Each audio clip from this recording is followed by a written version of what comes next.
Olá, pessoal.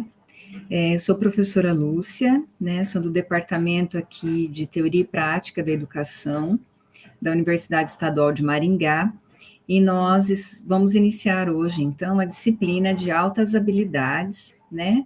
No curso de atendimento educacional especializado, né? O AE. Primeiramente, eu gostaria de apresentar o formato, né? A estrutura, os pontos principais da disciplina, né, de altas habilidades, cujo foco principalmente, né, como é uma disciplina de 30 horas, nós não temos assim um tempo muito extenso. Eu procurei organizar a disciplina em três partes, né? Primeiramente, a questão da identificação, né? Então, como é que eu identifico um aluno? Quais são as principais características, né, desse aluno em sala de aula? Quem é que pode me auxiliar na avaliação após a identificação? Para quem eu encaminho, né? Que equipe faz essa avaliação?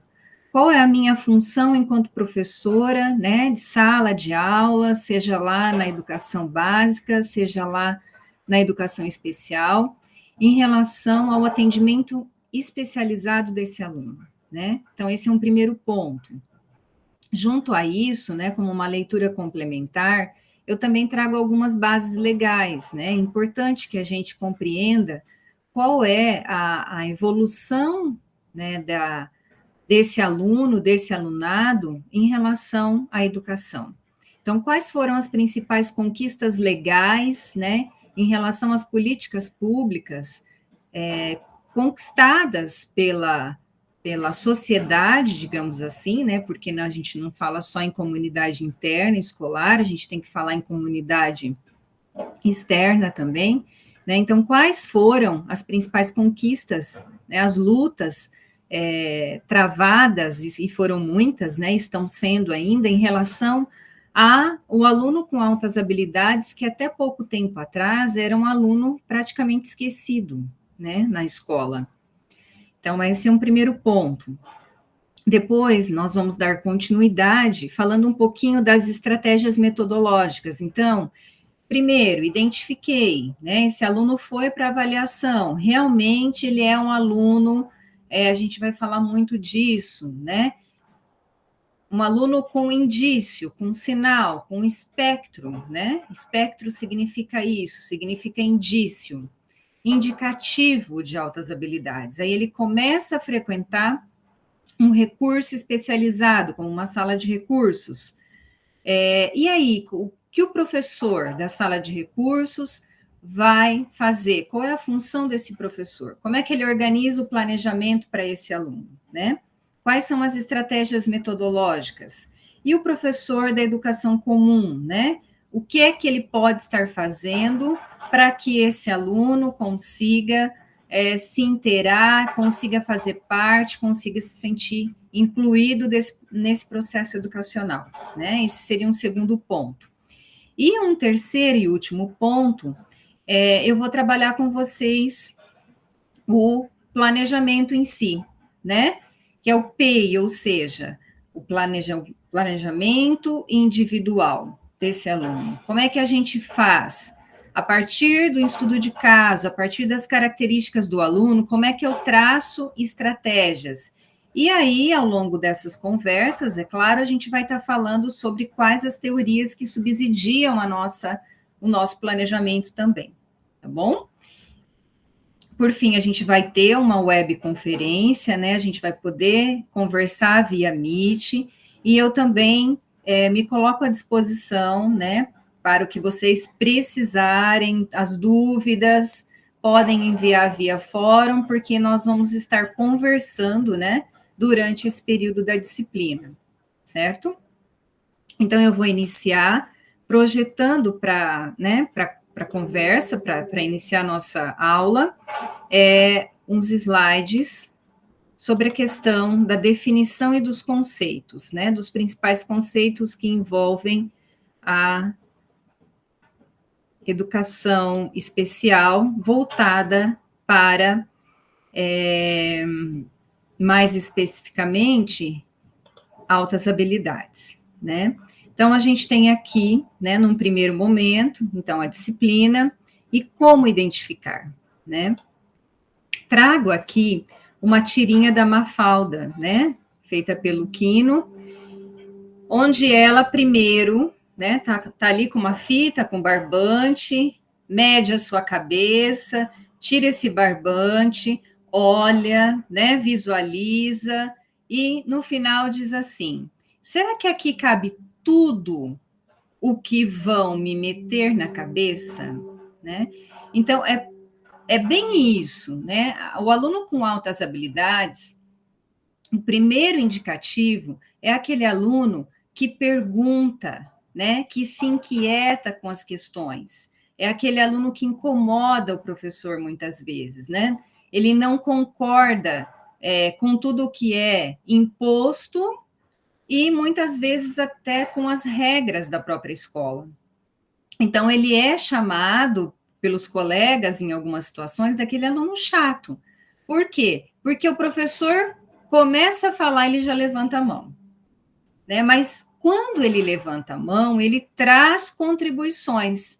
Não é a crítica pela crítica, mas é uma crítica construtiva. Ele sempre traz um argumento além, né? Aquele aluno que, em muitas situações, faz o próprio professor repensar a sua prática pedagógica.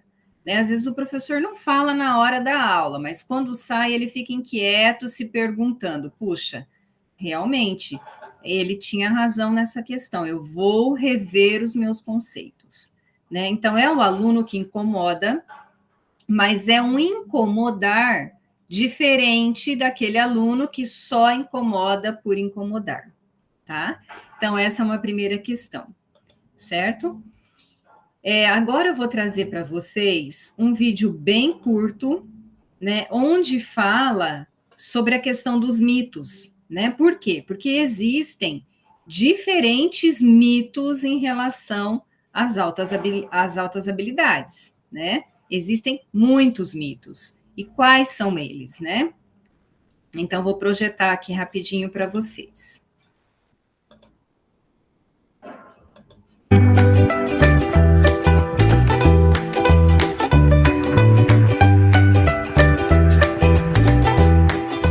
Meu nome é Denise Arantes Breiro, sou psicóloga especialista em altas habilidades e superdotação.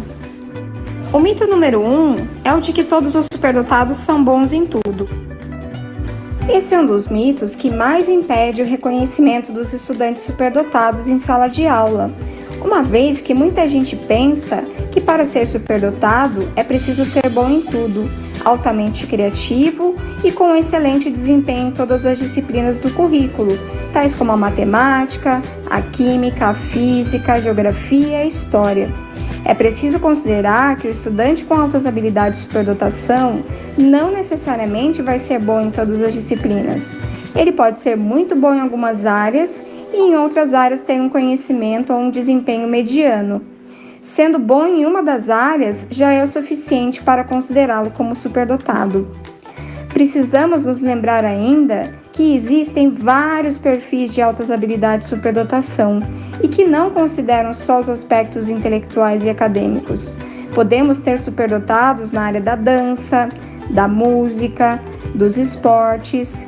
Inclusive, a gente pode destacar nesse aspecto o Garrincha, que era um excelente jogador de futebol e não tinha um bom desempenho escolar.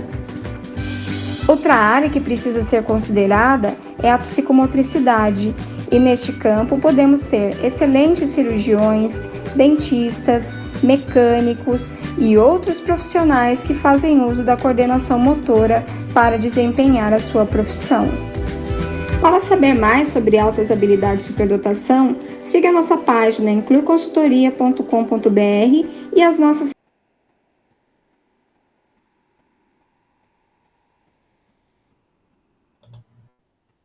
Isso. Então, basicamente, esses são os principais mitos que a gente precisa romper, né? Até pouco tempo atrás, nós tínhamos a concepção de que para ser superdotado e, né, ter altas habilidades, o aluno tinha que ser bom em tudo, né? Então, esse conceito é o primeiro que a gente precisa desmembrar e precisa desconstruir, né? O que isso quer dizer? Hoje a gente consegue traçar o perfil desse aluno, né? E aí consegue identificar qual é a área de habilidade, né? Isso que nós vamos ver, por exemplo, com os teóricos, né? O que os teóricos dizem a respeito disso? Quais são as áreas que a gente precisa considerar? Quais são os indicativos, né? Então, o aluno pode ser muito bom na área, por exemplo, das exatas, da matemática, né? Mas ele pode não ser bom na escrita. Então, isso acontece recorrente, é muito recorrente nas escolas, né? Eu vou trazer também para vocês a minha experiência como professora, além, né? Hoje eu estou na universidade, exclusivamente, mas até 2023 eu trabalhei em salas de recursos com alunos com altas habilidades, aqui do Colégio de Aplicação Pedagógica da Universidade Estadual de Maringá. E aí eu vou trazer vários exemplos, né, de alunos, de atividades que nós desenvolvemos, né, para que o curso ele se torne um curso teórico prático, né, e eu não fique só apenas falando como a gente tem que fazer, mas eu vou mostrar como é que foi feito e quais as possibilidades que nós temos de atender esse aluno nas suas especificidades, tá? E então vamos dar continuidade aqui nos slides.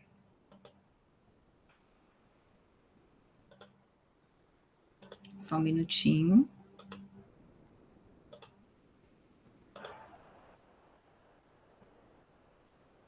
Isso. Né? Então, vimos os mitos. E o que significa altas habilidades e superdotação, né? Então, nós temos um documento que é o nosso parâmetro, né? É um documento que foi elaborado pelo MEC em 2001, né? Que se chama as Diretrizes Nacionais da Educação Básica para, né, os alunos regulares, mas neste documento contempla, então, os alunos da educação especial que fazem parte dessa modalidade de ensino, né? E aí, o que se preconiza nesse documento, principalmente em relação a esses alunos, é a facilidade de aprendizagem. Então, é essa primeira questão que nós temos que observar, né? O aluno tem a facilidade de aprendizagem. Como é que é? Ele tem uma elevada potencialidade, né?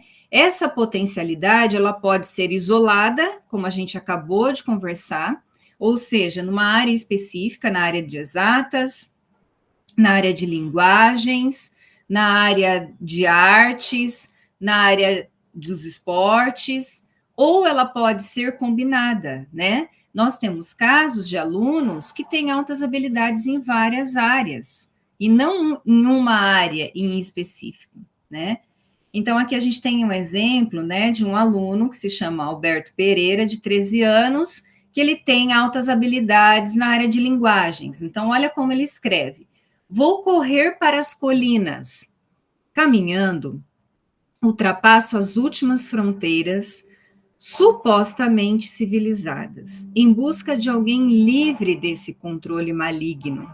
A estrada é longa, mas vejo que o domínio do que eu rejeito se estende indefinidamente. Busco uma trilha mais livre dessa influência. Após dias de jornada, chego à casa rústica de madeira, retirada o suficiente. À frente da porta, desmaio. Ou seja, não é uma linguagem coloquial, né? É uma linguagem mais elaborada, né? Até cheia de metáforas, que é incomum, né, dos alunos, em geral, dos alunos com 13 anos, como é o caso do Alberto, escreverem dessa forma. Então, isso já nos chama atenção. Olha, esse aluno gosta de escrever. Escreve como? Escreve como os demais ou ele traz uma linguagem diferenciada? Certo? Né? Esse é um primeiro exemplo. Nós temos também, né, o aluno que apresenta habilidade significativa superior em uma área, como nós já dizemos, e eles podem, então, se destacar em, basicamente, 6 capacidades, né? Que foi o que nós trouxemos lá em relação ao mito, e agora de forma mais evidente, né? Por exemplo, a gente tem aqui um aluno, né, no primeiro caso, um aluno que tem habilidade intelectual geral. É um aluno que participa de várias Olimpíadas, e não necessariamente em exatas, né? Olimpíadas da Matemática, por exemplo. Ele transita, ele consegue demonstrar sua habilidade em várias áreas, por exemplo, linguagem, ou área de ciências, e também a área da matemática, né?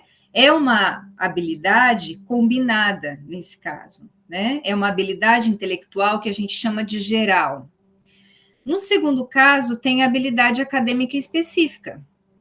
Então, a gente tem um aluno que gosta muito da área de biológicas, e aí, com 17 anos, ele passou em 10 vestibulares de medicina. E, claro, escolheu a USP, né? Porque é uma das universidades de referência nessa área.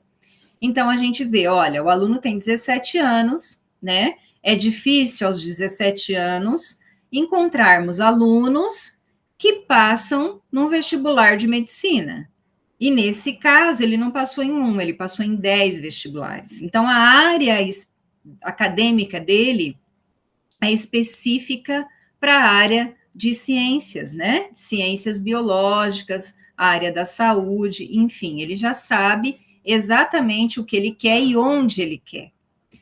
O terceiro é o pensamento criativo produtivo. Então, a gente tem aí como exemplo Bill Gates, né? É um fenômeno em relação à área da tecnologia. Por quê? Por que ele conseguiu ser hoje chamado, né, nomeado como o pai aí da tecnologia? Por quê? Porque ele tem justamente desenvolvido o pensamento produtivo criativo, né? Hoje não é só você criar um software, é muito mais. Vai muito além disso. A gente tem muitos outros, mas por que os outros não se destacaram? Porque ele consegue unir 2 características específicas, que são a criatividade e a produtividade. Ou seja, eu consigo desenvolver um produto bom, mas eu consigo fazer com que o meu público também aceite esse produto, compre, consuma e assim por diante, né? O quarto é a capacidade de liderança. Então, quem a gente tem aí como um ícone, né? O Silvio Santos. É alguém que não tinha uma escolaridade, né? Começou lá como um camelô e se destacou como um dos, né? Se não o maior apresentador televisivo, né? Digamos assim, hoje ele é um ícone, é considerado, né, pelo próprio pessoal da área, né, dele como uma pessoa de liderança, né? É um nome que a gente poderia citar. Quinto, né, a gente tem Picasso, por exemplo, né, com um talento específico na área de artes. E muitos artistas, se a gente for conversar, eles vão dizer que eles não tinham habilidade nenhuma. Einstein, por exemplo, né? Einstein é um caso.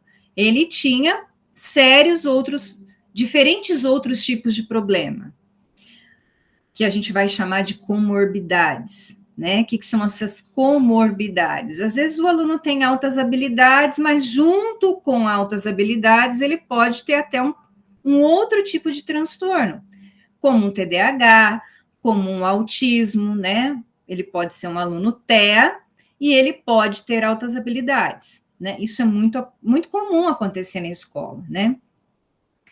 E, por fim, a gente tem aqui um aluno, né? Um ícone que desenvolveu, que tem altas habilidades psicomotoras, né? Como é o caso de quem? Do Guga, né? Um tenista. Então, Pode ser que ele não goste de matemática, pode ser que ele não goste de escrever, mas no esporte ele se destacou, certo? Então, todas essas aptidões, elas têm que ser levadas em conta. De repente, a gente vai encontrar alunos com uma aptidão específica, mas de repente vamos encontrar alunos com várias aptidões, ou uma ou duas combinadas, né? É muito comum, por exemplo, na área da linguagem, a gente encontrar alunos que escrevem muito bem, falam, discursam, têm uma boa oralidade e também têm a habilidade em artes, né? Porque são duas áreas interligadas, certo? Nós tivemos aqui no colégio um aluno que chegou para a gente em sala de recursos com um laudo de autismo, já no ensino médio. E uma das queixas dos professores era que esse aluno ele não registrava nada, nada vezes nada, mas ele fazia todos os cálculos mentalmente, né? E ele também tocava numa orquestra. E aí, nessa época, eu trabalhava não com altas habilidades, trabalhava em sala de recursos, né, com alunos com DI ou transtornos de aprendizagem. E esse aluno foi me inquietando, foi me incomodando. Por quê? Porque eu passava os cálculos matemáticos, e eu nem terminava de passar, ele já dava a resposta. Eu dizia, mas como é que você achou a resposta se você não colocou nada no papel? E ele me dizia, professora, eu fiz mentalmente.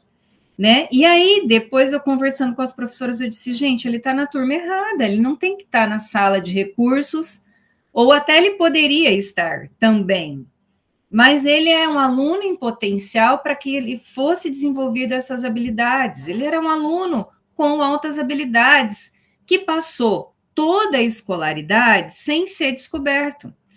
Resumindo a história, ele passou pelo PAS, que é um processo, né, anual da universidade de seriação, fez as provas e passou em engenharia. Pelo PAS, no terceiro ano do ensino médio. Hoje ele é aluno, né, do curso de engenharia, eu não me lembro específico qual a engenharia que ele está fazendo, mas ele é aluno da Universidade Estadual aqui de Maringá, nessa área de cálculo, né? Possivelmente lá vai ser um aluno, eles vão receber o laudo dele como a espectro autista, mas, né, tomara que os professores também estejam preparados lá para lidar com essa questão, por exemplo, de não registro no caderno, que para ele não tem sentido nenhum. Para que é que eu vou registrar, gastar tempo para escrever algo que eu já sei? Né? Então, enquanto todos os outros estão fazendo cálculo, rabiscando, apagando, fazendo de novo, ele faz isso tudo mentalmente, certo? E aí é a questão, muitas vezes o aluno passa despercebido pela escola. Ou ele é encaminhado para outro tipo de atendimento. Por quê? Porque ele não escreve, ele não faz nada, né? Aí vem os rótulos, é preguiçoso, é desatento, vamos dar Ritalina para ele, vai resolver. Nesse caso, não vai resolver, né? Por quê? Porque é dele, é uma habilidade que precisa ser desenvolvida. Então, dando sequência, né, nós temos aí, então, o tipo psicomotor, só para resumir, né, o que nós acabamos de dizer, né, com um mapa textual aqui, com alguns lembretes. O tipo de talento especial, que é esse combinado, né, ele tem talentos em várias áreas, na área plástica, de artes plásticas, musicais, artes cênicas, literárias e tudo mais, ele combina vários tipos de habilidade. O tipo social, que é aquele empático, que consegue se colocar no lugar do outro, é aquele aluno que ajuda o professor em sala de aula, é o aluno líder, que quando vai para um grupo, é ele que coordena todas as atividades, mas ele se preocupa muito com causas sociais, né? Então, ele está sempre envolvido, é um aluno que tem um senso de justiça muito apurado, né? Ele está sempre buscando resolver situações de conflito, ele olha para os dois lados, ele consegue se posicionar, ele consegue trazer uma solução para o conflito, enfim.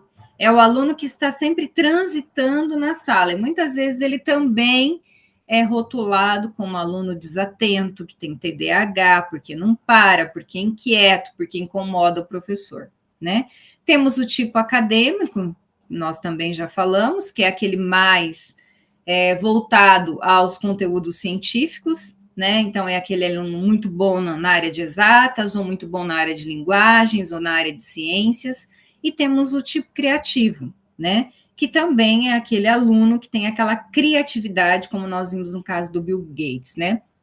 Não basta produzir um material, não basta fazer um cartaz, não basta apresentar o trabalho, mas ele traz algo a mais quando ele vai apresentar esse trabalho, né? Ele traz uma criatividade diferente dos outros alunos, né? Você olha para o trabalho dele e fala: puxa, como é que você pensou? Por que você pensou dessa forma? Então, é um aluno que tem um senso, né, de habilidade criativa muito desenvolvida. E aí, a gente vai falar um pouquinho também sobre essa questão da dupla excepcionalidade, né? Que é o que eu acabei de dizer. São alunos, né, que têm comorbidades, junto com altas habilidades, tem outro tipo, até mesmo de deficiência, como, por exemplo, a deficiência física ou a deficiência sensorial, né? Ou o TEA, né, que é um caso muito comum mesmo, eu até trouxe aqui para a gente conversar. Ou então, o aluno com TDAH, muito característico, tem altas habilidades e tem TDAH, ou tem altas habilidades e tem o transtorno do espectro autista, né? Aqui nós temos, então, uma diferença comportamental entre o aluno com altas habilidades e superdotação e o aluno com TEA, tá? O que a gente vê, por exemplo, né? Socialmente falando, aqui a gente tem 3 características, né? Que é a parte social, a parte da linguagem, né? Da fala, enfim, e a parte da memória, do cognitivo. Então, socialmente, e essa é uma das características, né? O aluno com altas habilidades, ele é um pouco mais isolado socialmente, porque, em geral, tirando aquele tipo que é empático com os colegas, ele pensa muito rápido. Então, se você colocar ele com outro aluno, ele não tem muita paciência para ficar esperando o aluno pensar. Ele, enquanto o outro está copiando, ele já fez, ele já terminou, né? Então, ele vai fazer e muitas vezes ele dá a resposta para o colega, porque é muito mais fácil do que explicar. Ele não tem essa paciência pedagógica de ensinar o colega, de falar, espera eu. Não, eu já terminei. O aluno com TEA, por exemplo, né, com espectro autista, ele não tem habilidade nenhuma social, é diferente, não é isolado, né? Ele não consegue ficar, por exemplo, num ambiente que tem muitas pessoas. Ele vai entrar em crise, né? Outra questão, no aluno com altas habilidades, ele é independente dos pares da idade, né? Ele vai além dos outros, ele está além dos outros. No caso do aluno com TEA, não, ele não tem habilidade com os pares da idade. Ele não consegue interagir, né? Então, o problema é a interação social. No caso das altas habilidades, é mais a questão do isolamento social. Em relação ao vocabulário, a forma de falar, né, a hiperlexia, que nós vamos estar vendo aqui no caso do aluno com TEA, né, o aluno com altas habilidades, ele tem um vocabulário em geral que é mais avançado e mais sofisticado. É aquele aluno que usa palavras diferentes do cotidiano, né, como a gente viu aqui no exemplo do aluno de 13 anos, que você fala, puxa, mas não é uma palavra muito comum de ser usado pelos demais. E ele vai usar em alguns momentos. O aluno com TEA, ele já tem a hiperlexia, né? Ele pode ter a hiperlexia, que é a questão quando ele lê um pouco antes dos outros, né? Ele começa a aprendizagem da leitura um pouco antes dos outros, né? No caso das altas habilidades, em relação à cognição, ela é um pouco mais complexa nas altas habilidades, né? Portanto, ele tem uma compreensão mais avançada. Tudo nele é um pouco mais complexo até para se analisar. Por quê? Porque o cérebro dele funciona de uma forma diferente. Ele realiza conexões diferentes dos demais, né? Como, por exemplo, na questão, quando ele vai elaborar uma resposta, ele não elabora uma resposta apenas, mas ele prova essa resposta. Ele traz exemplos para essa resposta. Se é um problema, ele traz a solução para esse problema. Então, o cérebro dele está sempre em movimento, buscando algo além daquilo que o professor normalmente traz nas atividades. E é por isso que ele incomoda demais, né? Às vezes o professor vai dizer, mas eu não perguntei isso nesse momento, né? Não é o objetivo da atividade, mas para ele é pouco aquilo que está sendo pedido. Ele vai sempre além. No caso do aluno com TEA, não. A cognição é uma cognição simples, mediana e às vezes até inferior aos demais, né? E ele também tem a questão da memorização avançada, né? Ele memoriza muitas coisas, ele tem uma memória visual e fotográfica, então ele olha muitas vezes para o quadro e ele grava exatamente onde estava escrito, né? Onde o professor trouxe determinado conceito ou um esquema, por exemplo, né? Isso também ajuda muito na aprendizagem. Mas o que eu quero dizer aqui, né, a gente não vai se aprofundar no TEA, não é esse o nosso objetivo. O objetivo é dizer que, muitas vezes, a gente pode receber alunos com diagnóstico de TEA, que é o que chama mais a nossa atenção em sala de aula, e quando a gente começa a trabalhar com esse aluno, a gente percebe que ele também tem altas habilidades em muitas áreas, e essas áreas estão sendo deixadas de lado. Por quê? Tudo que é negativo, tudo aquilo que incomoda, né, mais em sala de aula, ele fica num primeiro plano. E aquilo que é mais superficial, não, isso aí, né, isso não é o problema agora. A gente sempre está em busca, e nós, professores, fazemos isso o tempo todo, né, e não é maldade pedagógica, muito pelo contrário. A gente está sempre pronto a buscar soluções para resolver problemas que estão latentes, né, que estão aí, que estão na sala de aula no dia a dia. Por isso que muitas vezes, nesse caso, quando a gente tem uma combinação, ou seja, uma comorbidade, os dois casos juntos, vai prevalecer, na maioria dos casos, as características do TEA, certo? Um outro quadro comparativo, e que acontece muito, são os comportamentos dos alunos com TDAH e alunos com altas habilidades. Então, a gente tem assim, no aluno com TDAH, ele tem uma má sustentação da atenção nas situações. Ele não para mesmo para prestar atenção. Ele tem dificuldade no foco, né? Já o aluno com altas habilidades, ele tem falta de atenção, mas ele em relação às atividades que não tem interesse nenhum para ele. É aquele aluno que está entediado ali. Ali não tem função, ele não gosta daquela área, ou ele já fez a atividade, né? E aí ele fica olhando para a parede, ele está quase que sonhando acordado, mas ele está pensando em situações específicas, geralmente da área de interesse dele, né? Uma outra questão, no aluno com TDAH, a questão da persistência às tarefas. Eles não têm, né? Começa a fazer e já joga a folha para lá, não quero terminar, estou cansado. No caso do aluno com altas habilidades, né, ele vai ter essa baixa tolerância quando a atividade não for de interesse dele. Porque se for de interesse dele, não tem quem faça ele parar a atividade enquanto ele não termina.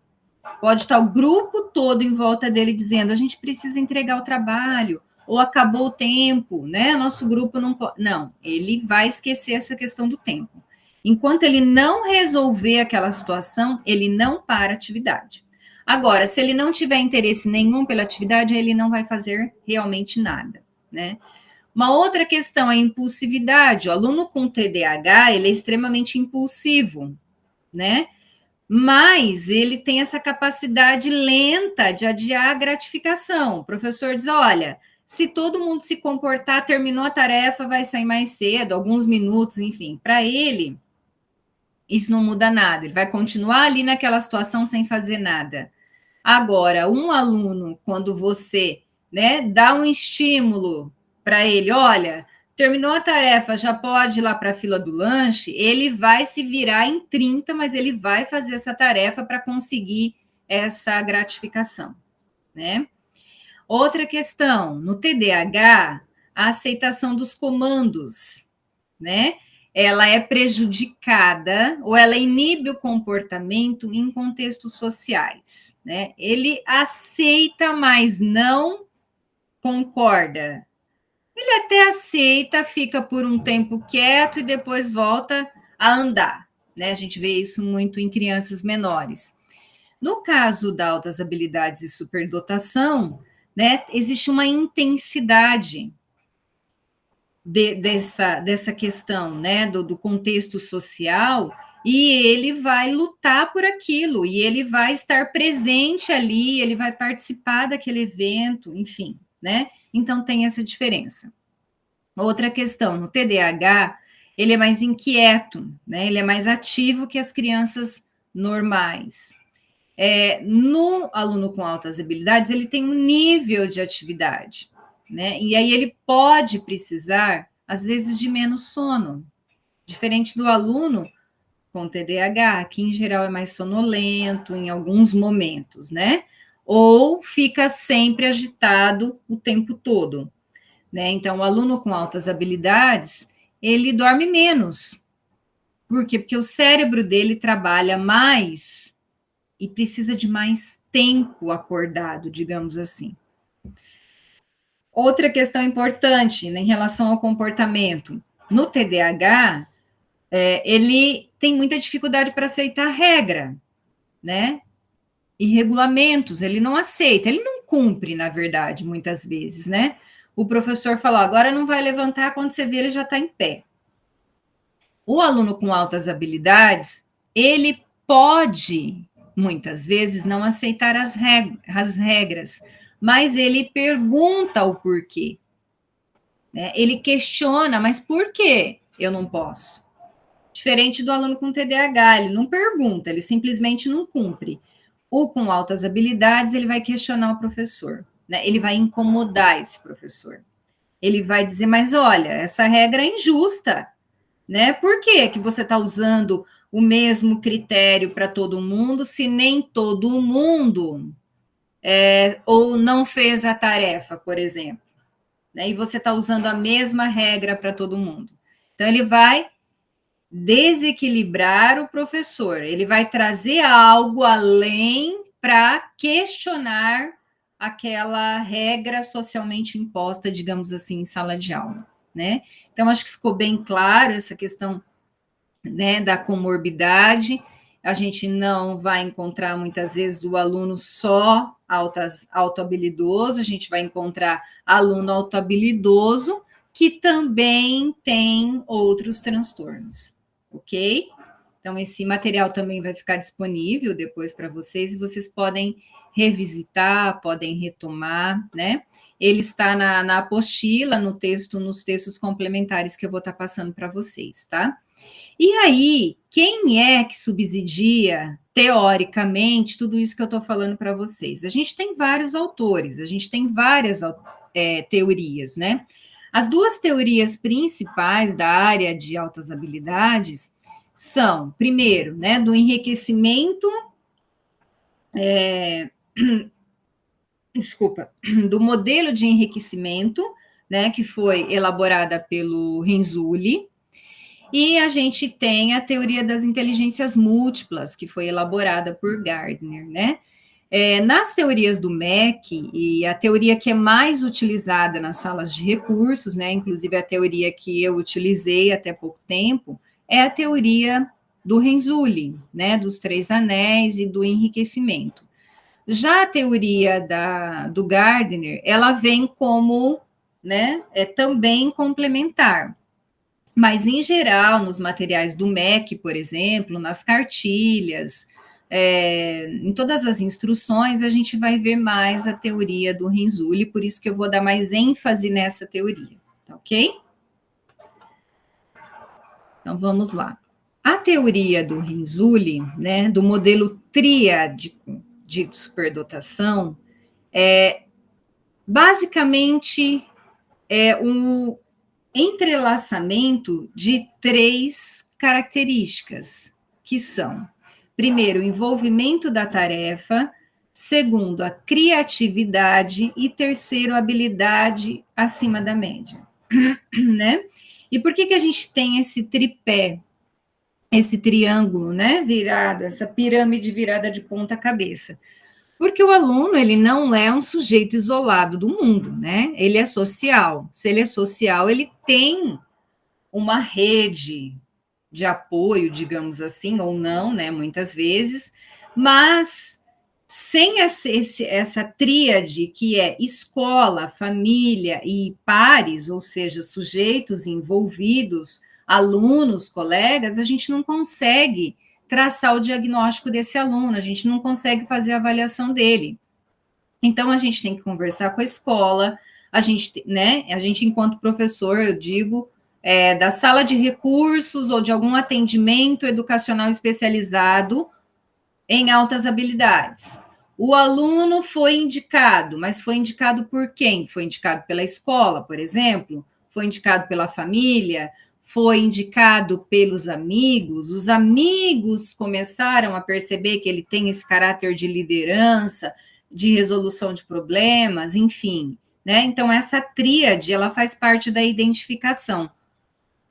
E aí, o comportamento de um aluno com altas habilidades, em geral, ele vai envolver esses 3 elementos. Ou seja, é um aluno que tem notas boas, então, tem habilidade acima da média, não necessariamente em todas as disciplinas, como a gente já colocou.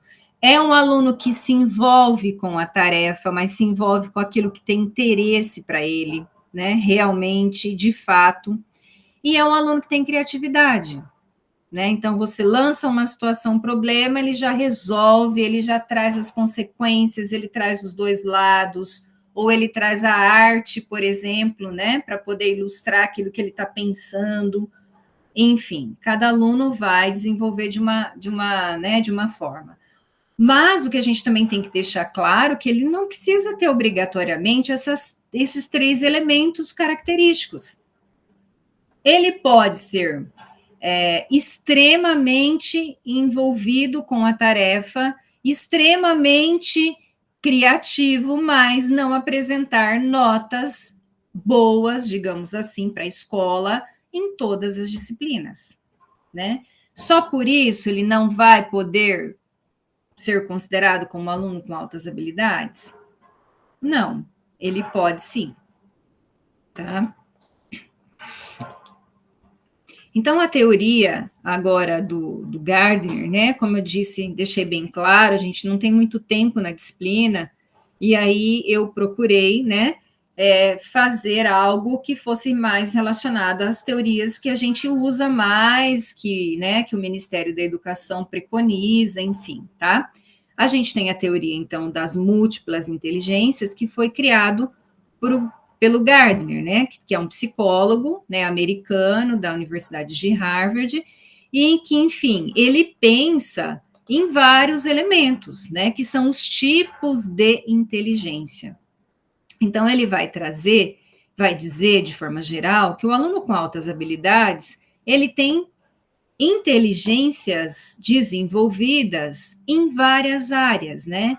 E que, nesse sentido, comungam, né, com a teoria do Renzulli, né, que é essa capacidade interpessoal, espacial, né, psicomotora, de natureza, relacionada ao meio ambiente, com os problemas sociais, musical, lógico, matemática, né, aquele aluno que resolve os cálculos muito rapidamente, existencial, então é um aluno que se preocupa muito com a questão da vida, da morte, do destino, enfim, interpessoal, né, de relação com os colegas, corporal sinestésico, né, um aluno muito bom nos esportes, por exemplo, ou linguística, né, o aluno escreve muito bem, tem uma boa oralidade, enfim, são essas as inteligências emocionais, né.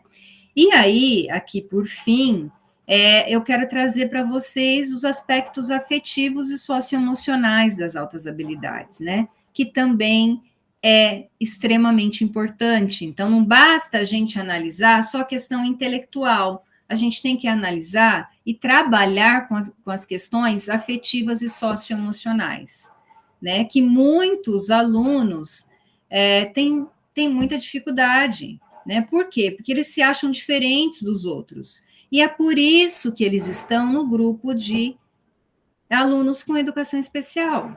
Porque tanto quanto um aluno que tem deficiência intelectual, ele também tem as suas necessidades, né? Ele também tem as suas carências afetivas, ele também tem a dificuldade de interrelação, porque ele não tem paciência com o outro, porque ele pensa muito rápido, né?